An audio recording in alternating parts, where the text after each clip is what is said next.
trial of former Illinois House Speaker Mike Madigan is now underway. Attorneys' first task will be finding enough jurors who can remain impartial against the man that ruled the State House for nearly 4 decades. Our political reporter, Tamon Bradley, live at the Dirksen Federal Building with more on this. That is a pretty big challenge, Tamon. Hi, Patrick and Dina. In a state that's had a number of high-profile corruption trials, this is one of the most anticipated ever. 180 prospective jurors showed up today ahead of jury selection tomorrow. Today at the Dirksen Federal Courthouse, prospective jurors in the Michael Madigan case filled out a questionnaire before they meet with attorneys tomorrow. In a final status hearing, Judge John Robert Blakey told prosecutors and the defense that there was a really good return of people showing up. One contentious issue came up. The government plans to call Elena Hampton to testify.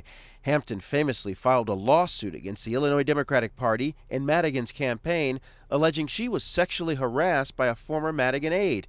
The defense said her testimony is fraught with prejudice, and the judge decided to limit what she can talk about. Hampton's allegations are not what this case is about. The former Illinois House Speaker is accused of racketeering conspiracy, wire fraud, and attempted extortion in an alleged scheme involving ComEd.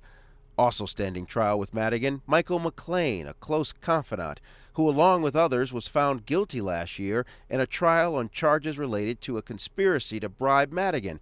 The defendants, known as the ComEd Four, are trying to get their convictions thrown out. Madigan denies wrongdoing. I guess this is kind of a day of reckoning for people who were in government, but a lot of citizens of Illinois. For years, Jim Durkin was Madigan's House Republican opponent. He's also a former prosecutor. I think it's going to be a tough road to hoe for him.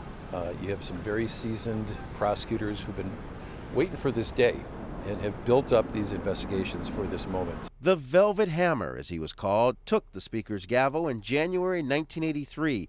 He kept it for 36 of the next 38 years, the longest speakership of anyone in any state in U.S. history. He deserves a right to a fair trial, but I will say this, most people don't walk out of that building innocent individuals.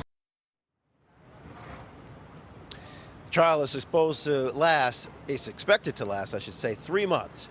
Live in the Loop this afternoon, Tamon Bradley, WGN News. All right, thank you, Tamon.